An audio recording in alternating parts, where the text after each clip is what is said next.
we're about to embark on this thing called the Waimakariri Land and Water Solutions Program. And essentially it's looking at how water and land is managed in this zone. And to understand where improvements can be made, the first step is to quantify where we are now. So how do we do that?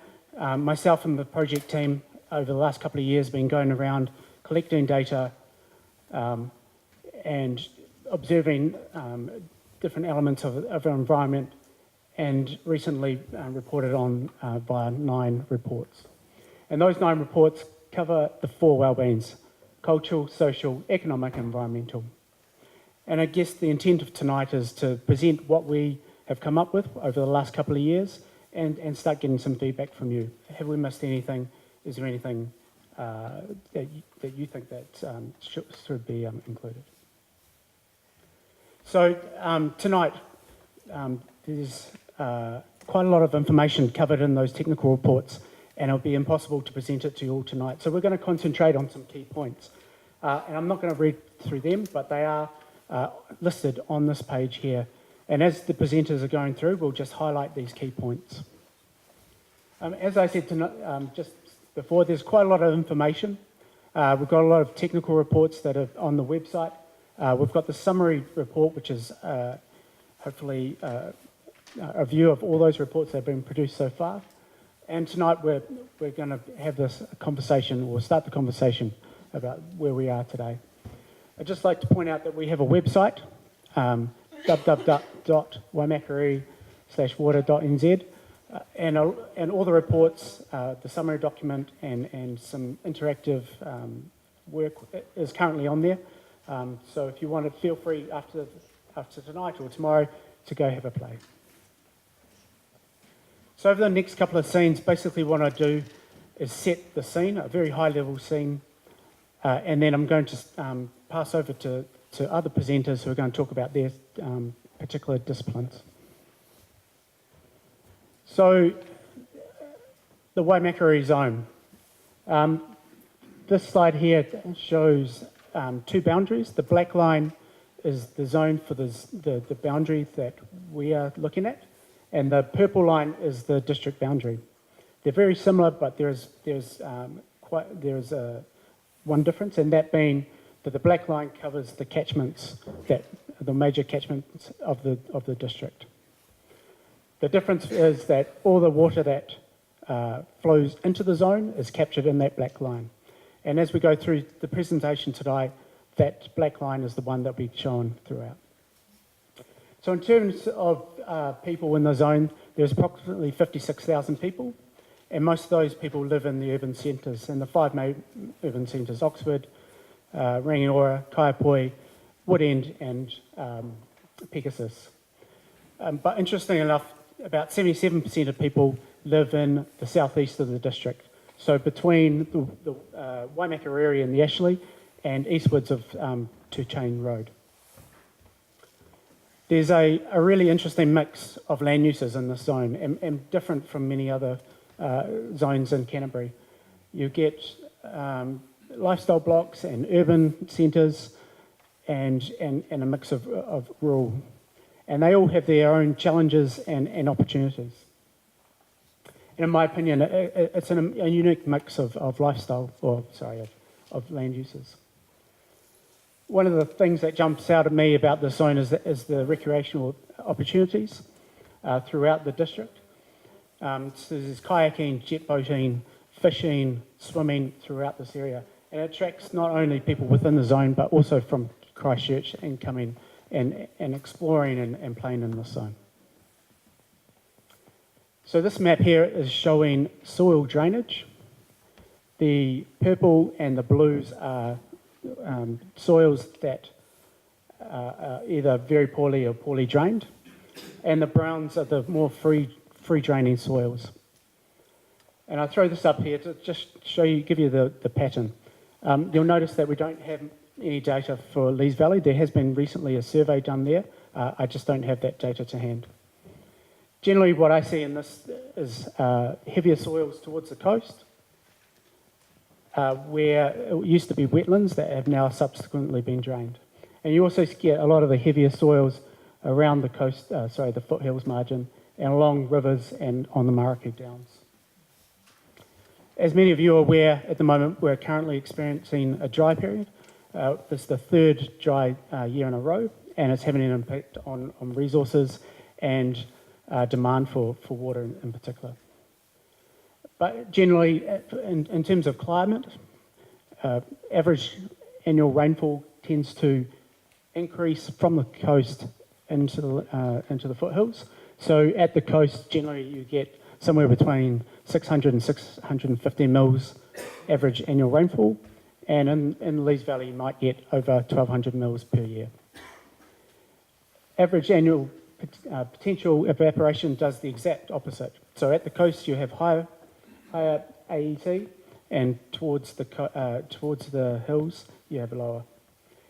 Taking into account the soils and the climate, you often have soil moisture deficits, particularly around this area on average.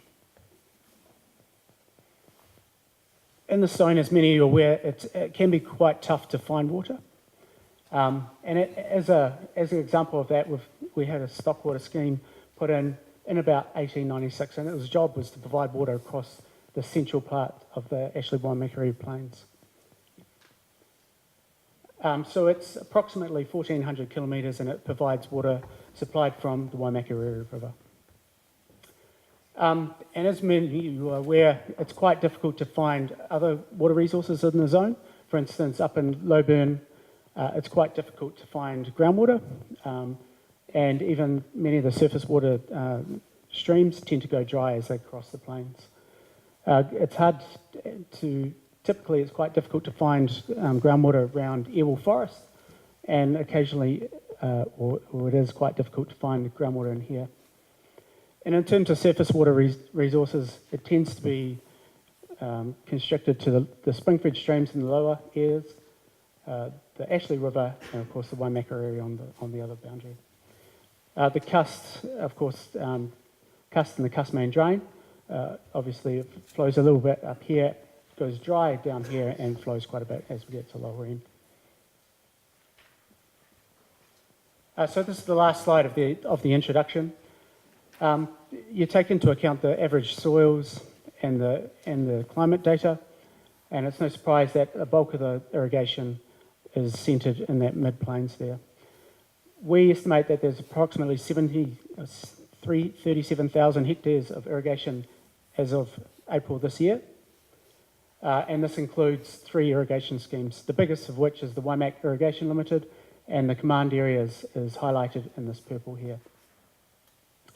Waimakariri Irrigation Limited takes approximately 10.5 cubic metres per second during the irrigation season from the Waimakariri and distributes it across the plains. So I guess just to summarise a couple of those key points, in my opinion there's quite a unique mix of urban and lifestyle and rural in this zone. We're currently experiencing a drought, and this is the 3rd dry year in a row, and part of this zone is quite water short.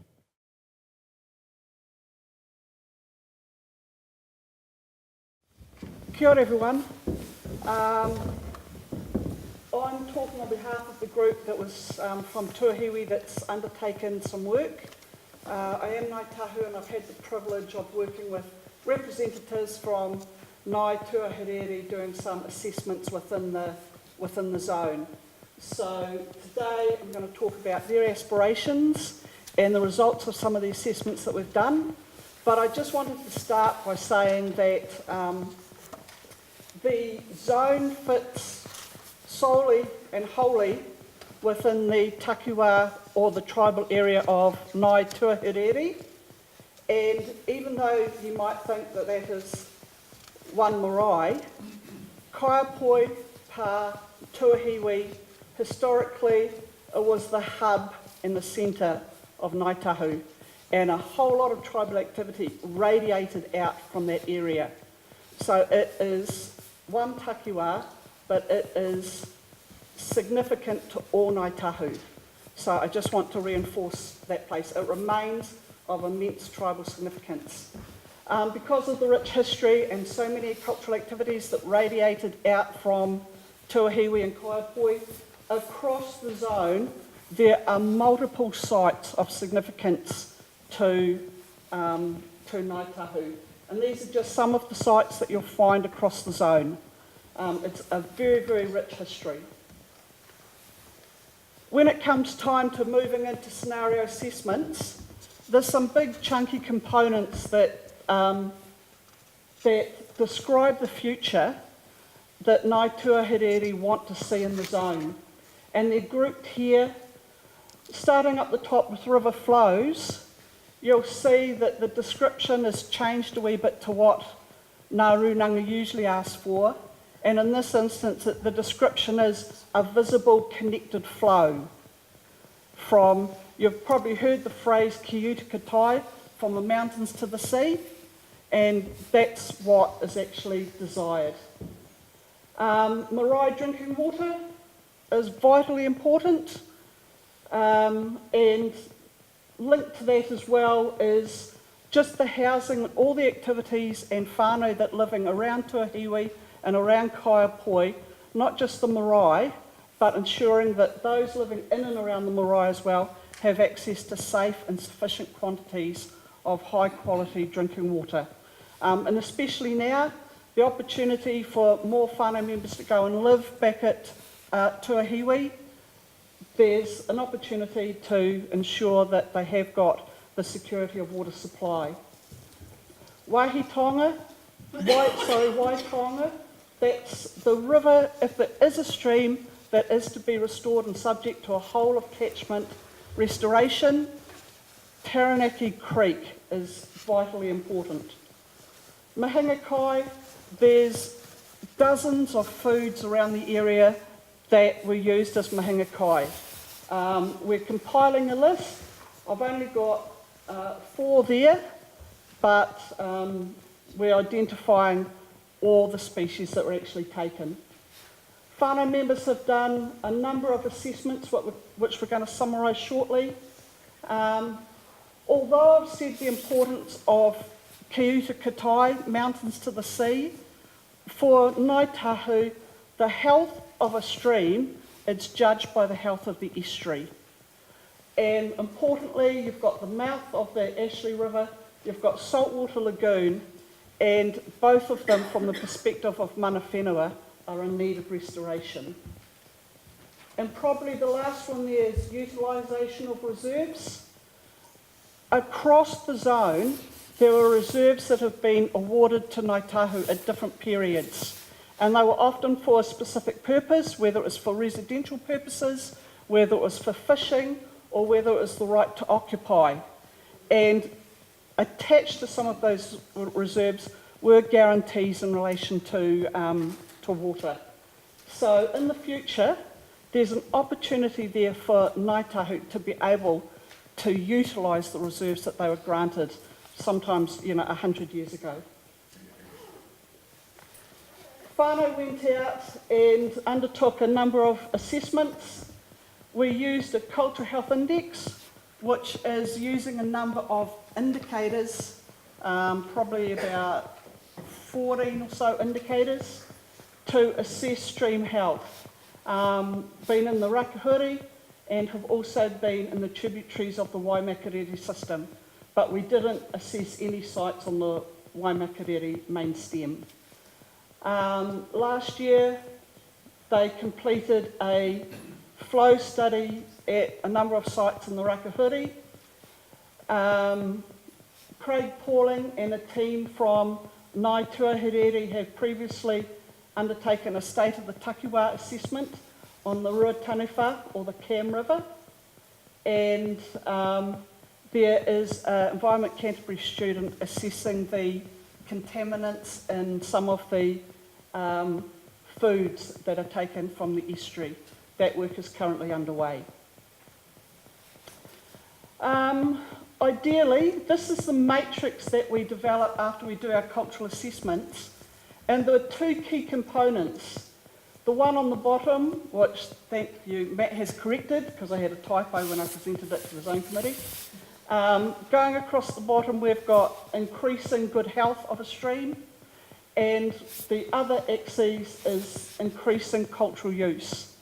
Now, ideally, instead of seeing some streams written in red, orange, and yellow, the aspiration is that those sites would all be in a state or a condition where they're considered to be in good health and they support cultural use. In other words, they'd be over in the greens rather than in the red, orange, and the yellow. Summarising the results that we've had, from the Waimakariri River, 80% of the sites that were assessed as no longer sustaining their cultural values. Taranaki Stream, because of its significance, 75% of the sites no longer sustain the values. Outside of the Ashley River and Taranaki Stream, there were some other sites within the catchment that were assessed, and it's a similar story. And probably for the Waimakariri, the tributaries that were assessed, none of them were considered to be in a state that sustains cultural values. The flow preferences, to get down to specific flow figures, that analysis is still being done, but these are some general comments. The minimum flows in the Waimakariri are considered to be too low, and the preference is for those to be raised. A flow regime, because of its significance, is sought for Taranaki Stream, and again the current minimum flows for the CAM are also considered to be too low. So the aspiration and preference is for those to be raised. And the concern that has been expressed is one, for example, related to Little Ashley and how low that got. And the aspiration is to have regimes set for a number of the spring-fed streams, because the assumption is often made that they've got reliable supplies of water, when in fact some of them are being stressed as well. And we want to highlight that instead of identifying a single figure, whānau will be identifying a flow range rather than just a single isolated figure.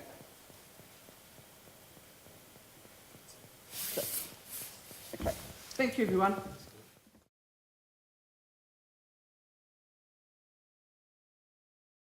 I'm doing the economic assessment for the catchment. We've done, it basically covers the zone economy, which is pretty contiguous with the district, not completely, but pretty contiguous. We've done a lot of research and taken information from a range of sources, and we've also been working over the last year and a bit with a group of farmer stakeholders and with some other people involved to look at what's happening in terms of financial budgets. We're going to update the assessment progressively, so as we get new information in, we'll be changing the numbers that we get in there, and we'll be adding parts to it as new information and new areas get assessed. So, probably not the right heading, but this is just a kind of overview of the economy. The economy's been growing very strongly over the period since the earthquakes. I mean, you've probably all experienced that. There's been a lot of movement into the Waimakariri district, and so construction has been very strong. So that graph up the top there is showing the last 4 years of building consent numbers. I think there were 2 years in there when the Waimakariri district issued the largest or second largest number of consents in the country. So it's, there were significant numbers. In terms of the economy itself, so construction and retail trade have been the two main drivers of the economy. These are employee counts in that table there. Agriculture is also still very significant. It's a number 5 there on the table. And when you look at the water using or the industries that interact with water, agriculture is by and far dominant. It's dominant in terms of takes, both from surface and groundwater. I think stock water is about 60% of surface water takes on its own, and also significant numbers of discharges. But the other major one is urban, particularly residential activity, so takes for drinking water, and discharges for stormwater and other contaminants. There's a number of industrial discharges and takes in there as well, but the overall picture is agriculture, residential, urban are the main water sectors.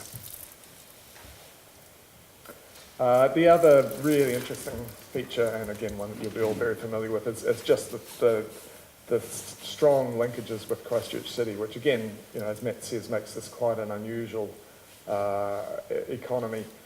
So it's got about 50% employment self-sufficiency, so the number of jobs within the district, about 50% of the total number of workers, with the majority of the rest working in the Christchurch City.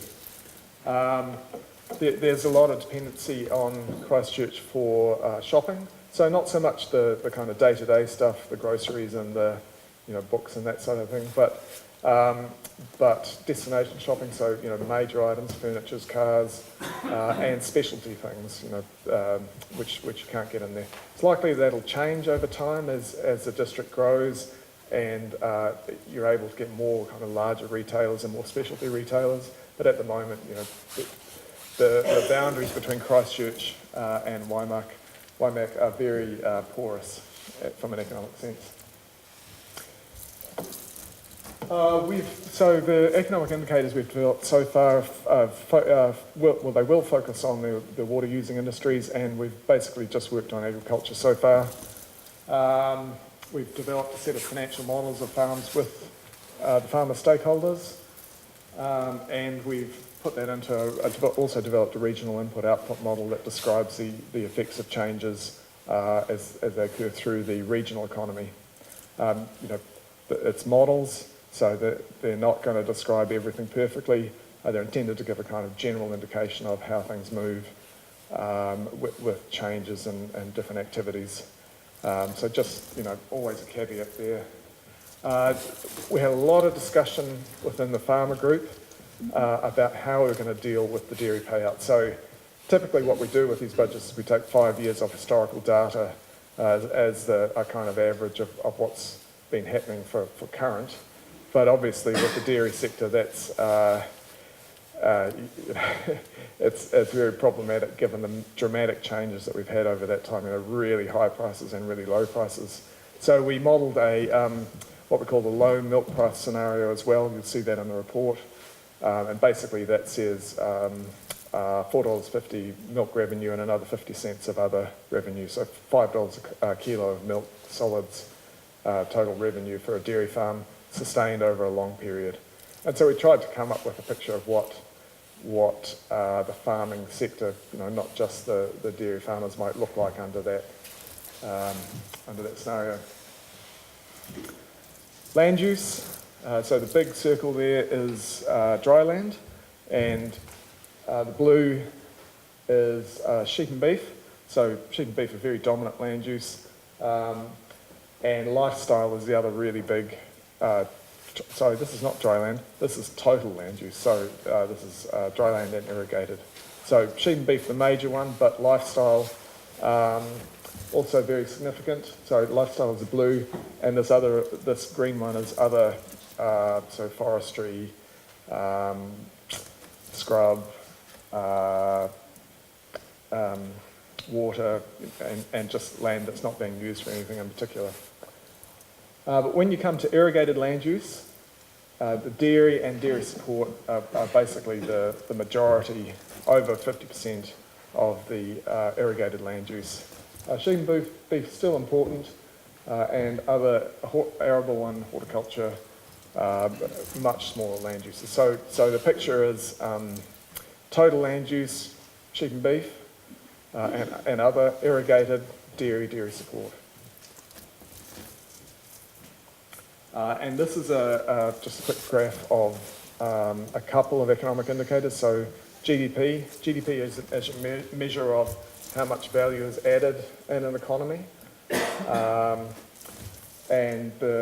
these figures on the left are direct, so what's generated on a business, and then this is flowing throughout the regional economy. The big green ones are dairy, and the red ones are sheep and beef. And over on the right here you have household income, so this is wages and salaries earned. So again, direct on-farm and regional flow on. So if you cast your minds back to that land use picture, you can see that the irrigated land use, which is dominantly dairy, contributes a large part of the contribution from water-using industries to the economy.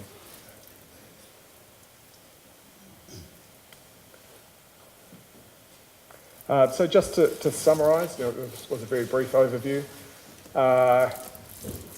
The key features of the economy, it's been growing very strongly, dominated by the residential sector and by these linkages with Christchurch City, so the work and the shopping. In terms of water use, agriculture and urban, your major water using sectors, if you like. And the urban probably dominates the discharge side of things with, this is point source discharges, but agriculture, significant in terms of point sources, but also non-point sources, very significant.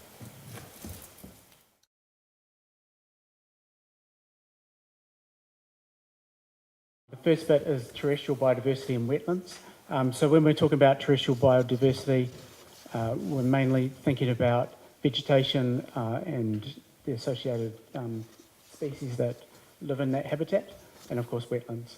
So first of all, why do we care? Why are they valued? So they provide habitat for a range of species, as I said. They have cultural values, their aesthetics and natural character and sense of places. People like walking into the Podcup forest up in the hills. Particularly for wetlands, they have, people talk about ecosystem services, so they provide a function.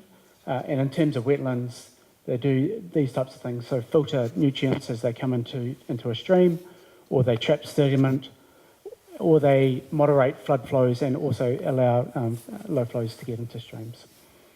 And of course, people recreate in these types of areas.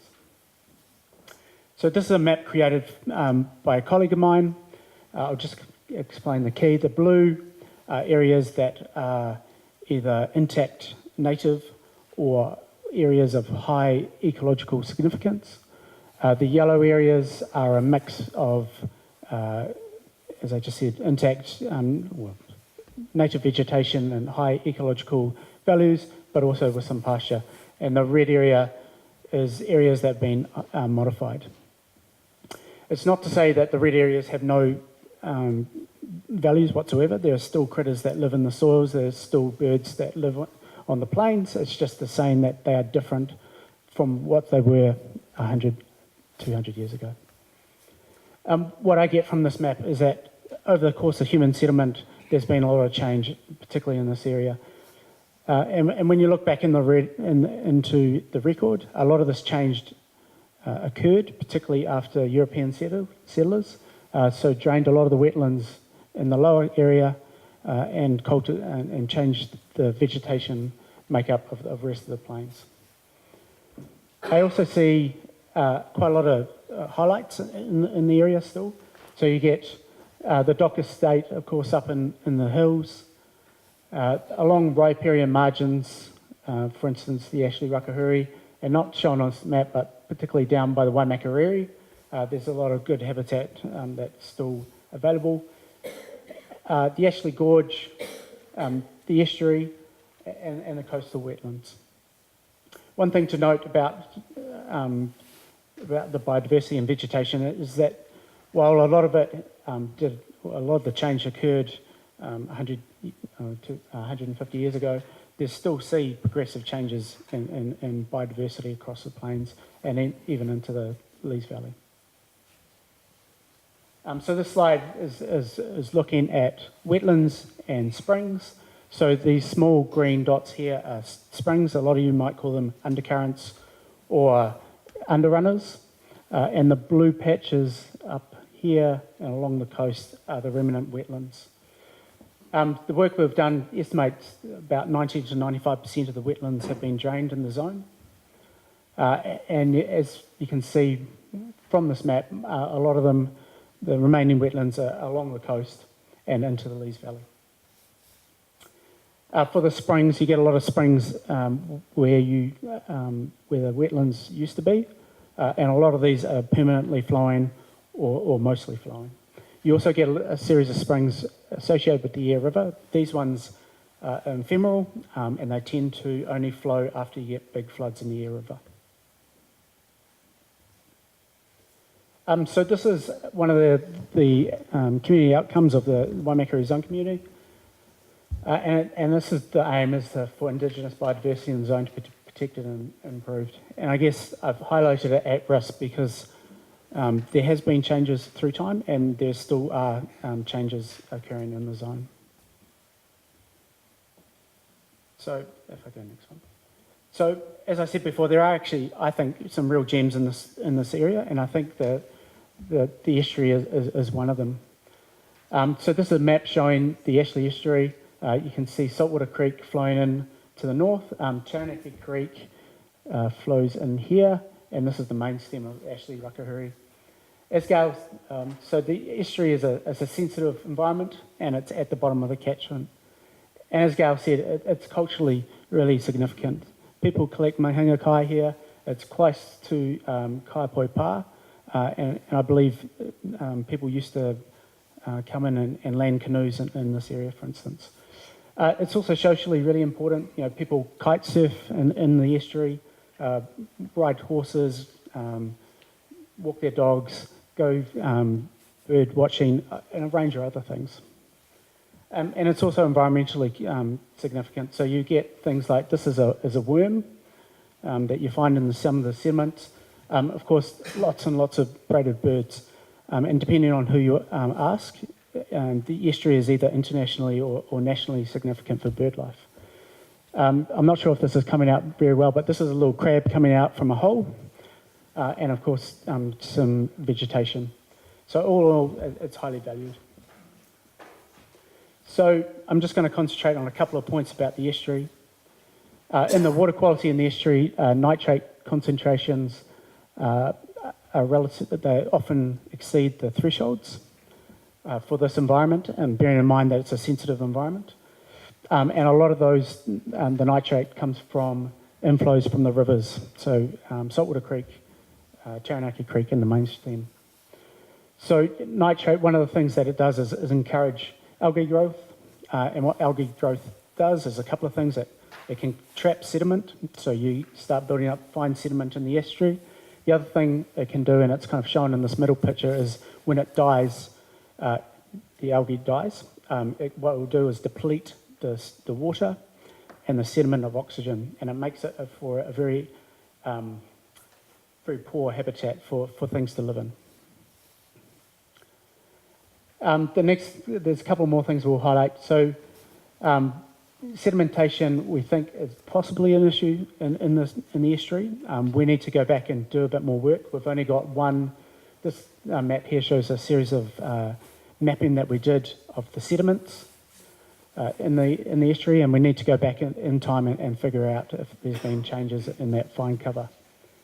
So sedimentation is a natural phenomenon, but it can be exacerbated by human activities. And this map here, I've just put in some arrows. These are the soft muds and sands and very soft muds and sands that are associated with that sedimentation problems. So for many years, we have been monitoring Ecology in the estuary, and that gives us an indicator of suitability for swimming and eating shellfish. And it's often very poor, so it's very high levels of Ecology. So recently we did, at the beginning of this year, we went and did some sampling called fecal source tracking. What that does is it's able you to identify in a very high level sense where that material came from. And it showed 90 to 99% of the fecal matter in the estuary came from birds, and then in the order of 1 to 10% came from ruminants, so cows, sheep and goats. So when I take in all those pieces of information together, again, this is the community outcome as articulated by the Waimakariri Zone Committee. My classification is at risk for a couple of reasons.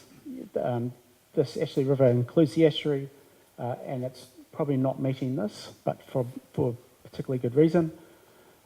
As Gall alluded to before, it's not really satisfying cultural values, mana whenua values, and I guess overall it's probably at risk.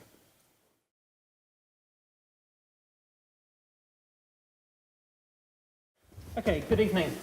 It's sort of my pleasure a little bit to talk about surface water quality and ecology. My colleagues and I sort of work on this throughout Canterbury, and it's a sort of privilege to be able to work in an area where you can get your feet wet and your hands wet, sort of things like that, and deal with a resource that we've all taken for granted and we really enjoy. But from a science point of view, you can look at it from many different directions, whether it be a diagram like this or a photograph. I always start from a photograph point of view, as we all sort of know what we sort of expect of our waterways, whether it be our spring-fed streams or the estuary that Matt's been talking about, and you get a reasonable feel for whether it's healthy and providing the values and the purposes you want. But we normally work with a figure like this that really makes sure we deal with all the appropriate things. It looks at things like plant growth, the nutrients coming in that affect plant growth, sedimentation that we've heard from a number of speakers tonight, which is the muds and the silts and the soils that sort of build up in our waterways, and they all sort of feed back together to either producing bacteria and contaminants that affect the ability to recreate and swim and sort of gather food from those resources, or here where we've got ecosystem health, whether the fish and the bugs and the invertebrates are healthy and interacting well with each other. So the waterways of the Waimakariri zone are quite diverse. There's a large number of them here. We've got everything from the gravel rivers like the Air River that seldom flows but still can flow significantly following heavy rain. The sort of Cust River that comes up that rises from the foothills here, and the Ashley Rakahuri. They're sort of the gravel braided rivers, or the gravel rivers that most people are familiar with. We've also got all our spring-fed streams that we've talked about. Several people have talked about at the bottom here, but also streams coming off the mountain ranges, and not the least of which remembering that we've got the Lees Valley in the inland. So in many respects, when I'm trying to describe the freshwater resources and the water quality and the ecology of these areas, we've sort of split this up into about 12 different sort of chunks, or 12 lumps, everything from Lees Valley and the headwaters here through to the wetlands and spring-fed streams right on the coast. Now, I can't talk about all of those 12 units. I'll just deal with 3 of them tonight, but it's just keeping in mind that there's quite a job here of identifying all our waterways and the pressures under them and what we need to manage. So the first one of the 3 I'll talk about here is Kaiapoi down here, and the spring-fed streams along the coast. We've got the 3 streams to the south here down near the Waimakariri River, which is the sort of Silver Stream, the Ohoka and the Cust River, and then the Cam River up here, which some would call the 3 Brooks and Cam River.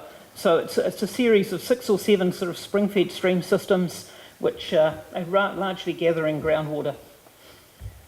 Stream health, as we normally measure it, which is the insects and the bug life that's in the stream and that tell us by their diversity and their abundance how healthy the system is it's in a relatively degraded state. In other words, a lot of the really sensitive and sort of the good insects are either not very abundant or not present there anymore, and so we largely say we're dealing with a system that's in a degraded state. Some of the problems: fine sediment, that's the muds and the silts and the sands are accumulating in these spring-fed stream systems, and that's probably one of the common themes we're seeing that's affecting the health of these waterways. The fine silts and the sands and the things are smothering the stream beds, so they're affecting the habitats and encouraging other growths. Nitrate is also a problem, and I'll illustrate that with the next slide in a minute, in that we're seeing the nutrient concentrations increasing considerably, both in the first instance generating algal growth and the aquatic plants like the water weeds growing in the waterways, but also when they get to a higher concentration, they become toxic as well, and that's become a national issue in a lot of areas. Although, to contrast that, the spring-fed streams of the Waimakariri zone here are largely sort of still, most of the time, cool, clear and uncoloured. So they're still, at times, quite attractive waterways still from a first glance, and therefore they're still well worth protecting, still well worth improving, because they were still appreciated by many, compared to other parts of Canterbury and other parts around New Zealand where the streams have become cloudy, turbid, smelly and things like that as well. Unfortunately, they're generally unsuitable for contact recreation. Similar to what Matt was talking about earlier, the bacteria levels are getting quite high in some of these waterways, so they're not particularly safe for many of those uses. But although water quality is still degraded in many of these areas and these streams, they still support important values. There are still fish in the waterways. There's still both exotic fish like trout moving up many of these spring-fed streams, and still an abundance at times of freshwater fish as well. So they're not a foregone sort of issue. There's still plenty there that's worth maintaining and improving. I'd be negligent if I didn't mention at the end here stormwater as well, because this system here has Rangiora on the north that has an urban influence on these stream waterways as well. So it's one that there's a lot of pressure by the District Council and ourselves to try to minimise those sort of effects. So it's stormwater from Rangiora going into the Three Brooks, but also stormwater going into the Kaiapoi River from the southern area as well. Just the one little bit of data I'll give you tonight, and this is a graph of nitrate concentration down this side and in time over the last 10 years here. This is one issue that's that's illustrating a sort of national issue that we can't ignore, and that's nitrate concentrations back in about 2006. We're averaging around 6.5 milligram per litre. The government's in the last few years has released a national bottom line saying this cannot exceed 6.9 anywhere in New Zealand as an annual average, or you may wish to set even lower values than that. And you can see here in 2012, half the results were sort of above this line, and for the last 2 or 3 years, we've been getting a number of results quite a bit higher here. So this is illustrating an issue we can't ignore and we have to address. The second one is down near the coast here, Saltwater Creek above the Ashley Rakahuri there, and Taranaki and Waikuku streams here. Once again, this is Taranaki Creek flowing down through here that Gall particularly mentioned for its cultural values. Once again, in these streams, stream health is generally in a degraded state. Once again, because most of the streams, the beds of them are becoming quite filled with fine sediment, the silts, sands and soil type material smothering the beds, and largely high macrophyte growths. In other words, they're becoming clogged with macrophytes, the watercress, the monkey musk and those sort of weeds, and therefore requiring a lot more intervention to try to keep them open and keep that cleared. Maybe not as much nitrate concentration problems in these, although the nitrate is particularly elevated, because really coming to these streams, the water's mostly coming from the Ashley River. Once again, the streams are unsuitable for contact recreation, so they've got quite a high bacterial count as well.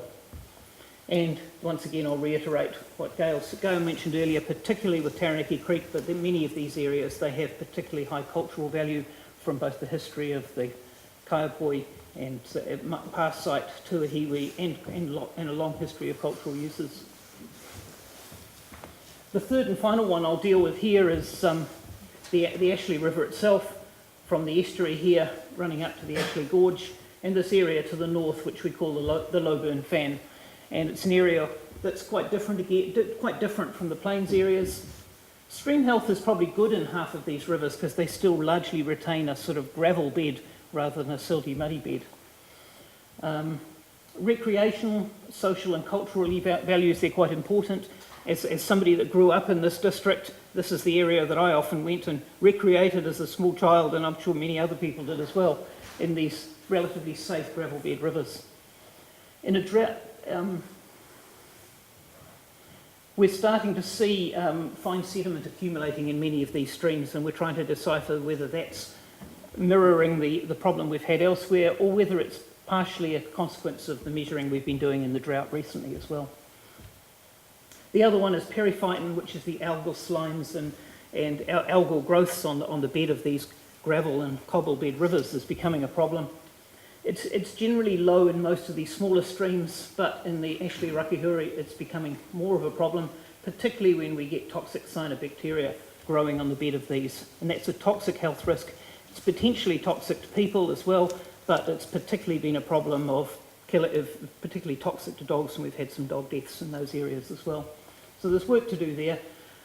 One thing I would illustrate here is that whereas I'm talking about the Ashley Rakahuri here as a river system, I'd be negligent not to be mentioning that, of course, you've got Lees Valley and the Ashley Gorge behind here, and in sticking with the principle of ki uta ki tai that Gall mentioned earlier, we need to be considering these rivers as a whole system, both from the mountains to the sea as well. Okay. So that's a sort of just a quick pot of 3 of the areas we're dealing with, but remembering there's at least 12 groups of rivers and streams that we're trying to summarise and deal issues with. The community outcome that the Zone Committee's been dealing with is that water quality and quantity of spring-fed streams maintains and improves, and it maintains and improves mahinga kai gathering and has diverse aquatic life. The theme I've been showing here was with sediment and bacteria and other things accumulating there. Once again, it's at risk, and there's a bit of there's a bit of direction to go here to halt and improve that situation.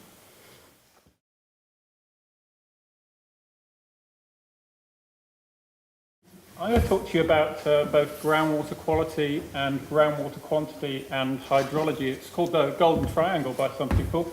So what I'm going to try and do is give you a picture of what's going well in the zone from a groundwater and kind of hydrology perspective, but also the challenges that we're facing and some of the things that we need to work on as we move through this Land and Water Solutions programme.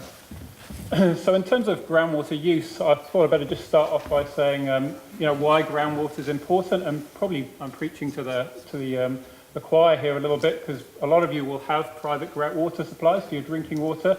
So over 8,000 people in the zone we've estimated are on private water supplies, and another 45,000 people served by community supplies. And most of those need very little, if any, treatment at the moment to deliver potable water. So it's a really important resource from a drinking water perspective, but it's also really important from these other uses. So this is wells registered on our database, and you can see that there's over 1,000 irrigation wells and 2,000 domestic supply and stock water and so on. So groundwater is really important from a water supply perspective, but also it's really important in terms of sustaining flows in our spring-fed streams and our rivers. So we've estimated that there's about 7,000 litres a second on average of groundwater going out to these spring-fed streams. And this little schematic here is just emphasising that relationship between groundwater levels and flows in these streams.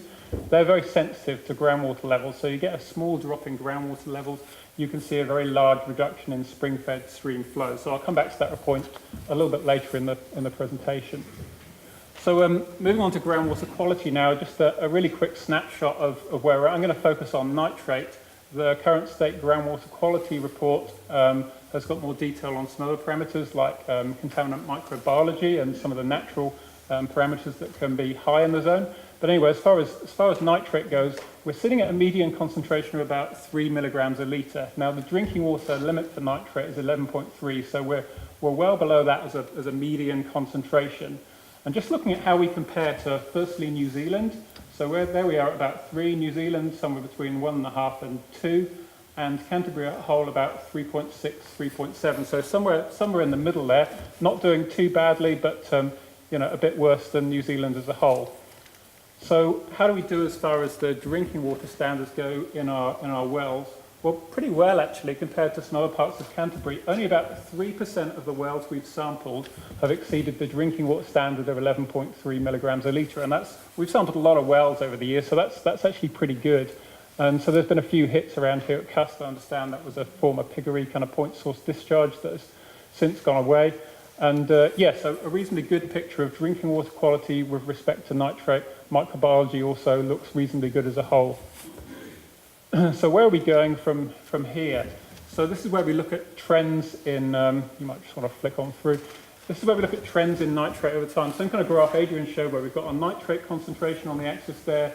Data going back to about 2000. We've been monitoring quite a few wells for quite a long time. And so here, look, you can see we've got a well at Airwell, Clarkville, Swannanoa. And some of these wells are kind of tracking along steady, but in others we're seeing nitrate concentrations like that slide Adrian showed for Silver Stream, I think it was, probably this one here. We've seen concentrations bump up a little bit in recent years. So in some areas we're heading in the wrong direction with respect to nitrate, and that's not a big surprise when we kind of come and turn the zone from being relatively low intensity agriculture to much higher intensity irrigated land. So, right, on to groundwater quantity. So a very quick orientation of the zone. These are our groundwater allocation zones. Some people might be familiar with them, but if you're not, this is the Aire River zone. Here, where we are now, is our Cust allocation zone. We've got Lowburn Fan, the Ashley zone, and the Kowai zone there. So we'll just move on and talk about groundwater allocation over time in these zones. The thing to pick out here, here's the annual volume of water allocated in each of these zones. So the big story here is the Aire River groundwater allocation zone. In the late 2000s, we were sitting about 50 million cubic meters a year of water was allocated. Then boom, over the last few years, we've jumped right up. We've doubled from 50 to about 100 million cubic meters a year. Whereas when you look at the Cust, stayed pretty steady, and the Ashley, slight increase, but completely dwarfed by what's been going on in the Aire groundwater allocation zone. So that's where all the action's been over the last few years. So here's this colour scheme here shows where we are in relation to our allocation limits. So the Aire zone is now 100% allocated. We would be declining any consent applications to take new groundwater from this zone. Whereas the other zones, Cust still got some more water available, about 30% allocated, and I think like the Ashley zone, somewhere around about 50% allocated. So more consents could potentially be granted if we carry on our current direction in those zones. Right, so what's been going on and where are we going as far as groundwater resources goes? Well, this graph here is looking at rainfall recharge to the aquifer. This is purely the climate kind of metric of how much water is recharging to our aquifers. And you can see we've had wet periods and dry periods, but the overall trend is downwards. So when we do some trend analysis for that, we find that there's been about a 15% decline in rainfall recharge to our aquifers in this zone since about 1999. So what does that mean? Well, when we look at all the groundwater levels, you can see here, if you add up these numbers, that we're monitoring about 40 wells, or have been monitoring for a long enough period to do some analysis. And when we do the trend analysis on those data, about 20 of those wells have shown no real trend. They're kind of flat-lining. About 9 of them have declined, and about 8 have increased. And the average change, if we average that out over the whole zone, is a 0.2 metre increase, so fairly steady. So this looks a bit odd at first glance. We've seen this huge increase in groundwater allocation, but we're not seeing groundwater levels dropping off. So why is that? We've dug into the data a little bit to try and understand that. And we've realised that there's a bunch of mitigating factors that are explaining that story. First of all, the Will Irrigation and Stockwater race scheme is, fortunately, from a water resource perspective, pretty leaky, and we estimate that it loses about 1.2 cubic metres a second of water on average over an average year. And then we compare that with the amount of water that's actually abstracted from the zone rather than just the allocation from the Aire and Cust, and that comes out about 1.7 cubic metres. So this is almost entirely offsetting that. We're about half a cubic, 500 litres a second in the red still after this. But then the other factor we need to look at is what happens when we irrigate land. We're obviously increasing the moisture content of the soil to allow plants to grow faster. When we do that, it means that more of the rainfall that falls on that land with kind of more moist soil can get through to the groundwater. So we have this increase in kind of groundwater recharge, which we call irrigation-induced recharge. That equates to about an 18% increase. So we had that 15% decline due to climate, but we've got 18% increase due to irrigation. So you can see that there's no real net change in the water budget. It's fairly well balanced, and that tells us why we've had this huge increase in abstraction, but our water levels that we're seeing in our wells are staying around about the same. Okay. Right, a couple of quick slides on hydrology, and I've focused on the Ashley River, Waimakariri, because it's really where the action has been as far as the kind of climate drivers go. So here's the same kind of exercise that we've gone through in terms of trends analysis for the Ashley River. Now, the really key thing here is this site here is at the gorge. This is upstream of any major groundwater or kind of groundwater connected abstractions and surface water abstractions. So this is really telling us what's going on climate-wise to flows. And again, we've seen about the 15% decline in flows over this period. So that equates to about a 1.3 cubic metre per second reduction in flows since 1999. So what does that mean? Now, the Ashley River is the major source of recharge to this groundwater allocation zone. We've been doing some work on this, and we think it loses about 5 cubic metres a second of water to this zone here on average, which is a fair chunk of flow. So when we see that flow there declining, then we can expect that flows in some of these spring-fed streams are going to drop off, and we can also expect groundwater levels to drop off. So what do groundwater levels look like in this zone? Well, they look a bit like this, actually. No surprise that with that decline in the Ashley River Rakahuri flows, we've seen groundwater levels in about 4 of our 5 monitoring wells in this area declining reasonably steady. Here's the earthquake that came along and made a bit of a shift in groundwater levels, but this is generally the trend of declining levels. So kind of doing some fairly simple analysis, I've estimated that about 70% of that decline is due to the Rakahuri flow kind of declining over time, and about 30% of it is due to kind of this reduced rainfall recharge and groundwater abstraction together. So looking kind of more broadly, in the Silver Stream catchment, we've also seen a slight decline there, which is probably due to a combination of groundwater abstraction and irrigation conversion. There was a border dike scheme upstream there that would have been losing a lot of water to ground. So with that turning to more efficient spray irrigation, we probably saw a bit of a decline associated with that. So those are probably the 2 drivers for what's going on there in Silver Stream. And as I say, we're probably seeing a decline. We have to use groundwater as a proxy for spring-fed stream flows because we don't often have long continuous records, but we know that they provide a good indication of kind of what's going on to flows. So yeah, just to kind of sum things up then, drinking water quality in the zone's generally pretty good, but nitrate is trending upwards in the Kaiapoi River catchment. The Will Scheme recharge and the stockwater race system has offset the effects of a large increase in groundwater abstraction, but we're seeing some groundwater level declines in the Ashley groundwater allocation zone and the Silver Stream catchment. And so there's some implications there for stream flows and well reliability.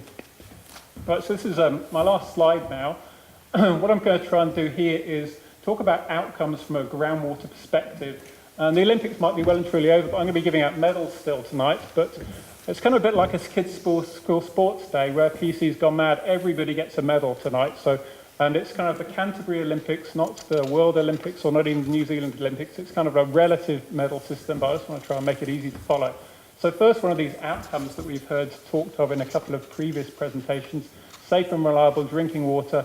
I'm giving that one a silver medal because water quality is pretty good. But we're seeing a few declines in groundwater levels, particularly in that Ashley zone. So that could be signalling a reduction in well reliability. So we're not getting the gold there, but we're above bronze. We're doing okay as far as drinking water goes. The next one is irrigation water. And again, I've dished out a silver medal for that one because I think we're not, over the zone as a whole, we're not seeing big declines in groundwater level. When we do some analysis, I reckon in a drought year, about 80% of wells are probably reliable, but I'll be interested in getting some feedback on that later in the evening, perhaps. So moving on to kind of recreational habitat and customary use of the major rivers, I'm giving that a bronze, not because groundwater is causing a major issue, but because particularly the Rakahuri, as we've heard, is under some stress, and groundwater abstraction is probably not helping a system that's already feeling the pinch from a drier climate. So moving on to the diverse aquatic life in the Hingakai and our spring-fed streams. Again, that one's going to get the bronze because we're seeing these increasing nitrate concentrations. But as Adrian's saying, these streams are already under pressure from other kind of aspects of land use, and so increasing nitrate concentrations aren't helping, and those declining flows also could exacerbate what's going on. So this, I guess, in summary, there's the challenges for us are on kind of these areas. We just need to make sure that what's going well here in terms of these particular aspects, we keep on doing that and try and improve things through our solutions program as we get into that stage.